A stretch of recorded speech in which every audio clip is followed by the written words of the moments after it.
Halo semuanya, jumpa lagi bersama saya Karisma di channel Lubang Deka. Di video kali ini kita akan berkenalan dengan Redis.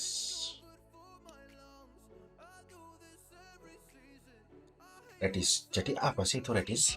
Redis adalah teknologi penyimpanan struktur data dalam memori yang berfungsi sebagai database, pengelolaan cache, message broker, dan thread. Redis singkatan dari Remote Dictionary Server, bersifat open source dan memungkinkan respon cepat dalam mengakses berbagai layanan game, layanan finansial, layanan kesehatan, atau IoT secara real time. Redis dapat digunakan di berbagai bahasa pemrograman dan dapat dibangun di atas replikasi, script, LR verification, dan memberikan high availability serta kemudahan dalam automasi sistem. Redis juga mendukung adanya asynchronous replication. Untuk mendapatkan performa terbaik, Redis bekerja di dalam memori dataset. Redis adalah teknologi yang bekerja dalam memori, bukan seperti database yang menyimpan datanya ada dalam hard disk atau SSD. Cara kerja Redis seperti ini akan menghilangkan kebutuhan untuk mengakses disk, serta menghindari penundaan waktu pencarian, sehingga dapat mengakses data website dengan cepat. Redis itu sendiri dilengkapi dengan struktur data yang dapat digunakan untuk kebutuhan apapun, serta adanya dukungan cluster untuk keperluan pembuatan aplikasi secara real-time. Jadi secara garis besar, Redis itu mempunyai banyak manfaatnya. Dan yang perlu digarisbawahi, Redis ini bekerja di atas memori atau bekerja di dalam memori. Bukan seperti database pada umumnya, yang dimana bekerja menggunakan SSD atau hard disk. Oke, sekarang fungsi dari Redis itu sendiri. Yang pertama, ini yang paling populer, yaitu pengelolaan cache atau caching. Jadi misalkan contoh paling simpel itu adalah misalkan teman-teman mempunyai sebuah website yang temanya datanya tidak perlu real time seperti website artikel. Nah, di website artikel ini kan artikel itu proses update-nya itu kan juga tidak setiap waktu. Jadi sangat cocok untuk penggunaan cache. Jadi biasanya Redis ini sering digunakan untuk website yang seperti website bukan seperti ini, website yang sifatnya datanya tidak terlalu banyak perubahan. Ini sangat cocok karena dengan adanya cache seperti ini, maka website kita akan cepat diakses. Jadi misalkan teman-teman punya website nih, artikelnya banyak, misalkan punya artikel 10. Nah, pada saat pertama kali sebelum adanya cache, jadi pada saat di set pertama kali belum adanya cache itu masih mengambil di database. Nah, setelah sudah terrecord di dalam Redis itu, maka secara otomatis yang diambil itu yang berada di cache-nya tanpa langsung mengakses dari sisi server. Sehingga karena bekerjanya Redis ini dengan berdasarkan di dalam memori, sehingga cepat mempercepat proses loading.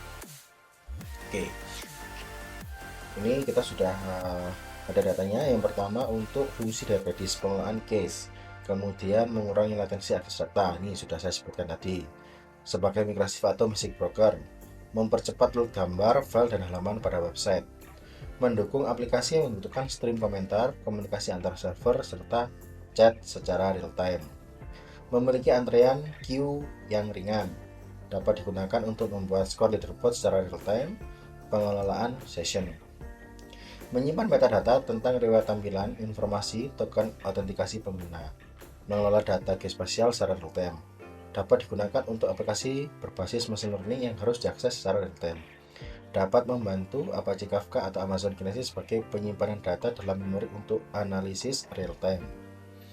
Keunggulan Redis selain beberapa open source masih memiliki beragam keunggulan. Nah, yang enaknya dari Redis ini adalah dia itu bersifat open source. Pertama, penyimpanan data di dalam memori. Redis menyimpan semua datanya pada memori utama server. Hal ini berbeda seperti database yang menyimpan data di hard disk, sehingga Redis dapat memberikan performa yang super cepat, rata-rata kurang dari 1 milidetik. Nah, ini salah satu keunggulan dari Redis. Yang kedua, sederhana dan mudah digunakan. Redis dapat mendukung semua bahasa pemrograman termasuk Java, Python, PHP, C, C++, JGrass, JavaScript, dan bla bla bla banyak. Redis juga berfungsi sebagai jembatan scripting pada aplikasi. Struktur data yang fleksibel. Redis memiliki beragam struktur data yang beragam seperti string, list, set, hash, bitmap, hyperlog, stream, dan geospatial index. Yang keempat, replikasi, personalisasi, dan scalable. Redis mendukung arsitektur replikasi ke berbagai server.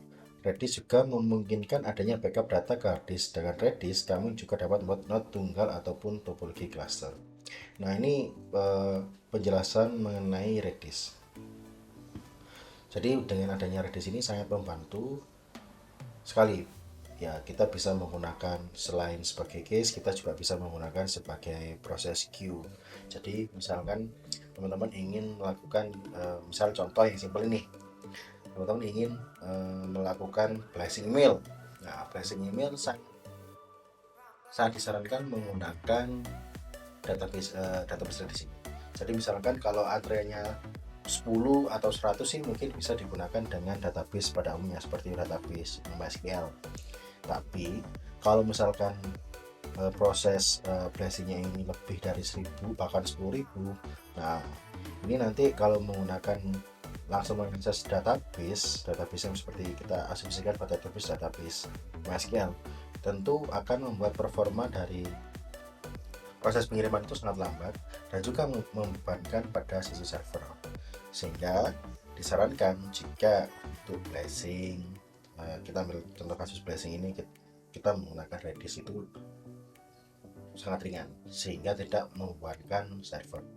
Tapi ada tapinya, Redis ini kan bekerja di dalam memori sehingga memakan memori. Jadi kalau misalkan biasanya kita cukup menggunakan RAM 1 GB, tapi dengan adanya Redis ini, kalau teman-teman ingin penggunaan Redis ini secara powerful, lebih baik penggunaan RAM yang lebih besar. Jadi misalkan biasanya teman-teman servernya cuma 1 GB nih, bisa ditambahkan 2 atau 3. Itu sangat cocok karena Redis, sekali lagi Redis bekerja di dalam memori. Oke, sampai sini aja penjelasan saya untuk mengenai Redis. Di video selanjutnya kita akan proses secara teknis, yaitu bagaimana cara kita menginstal, bagaimana kita men-set autentikasinya, dan bagaimana kita melakukan remote dari Redis ini. Oke, terima kasih dan sampai jumpa di video selanjutnya.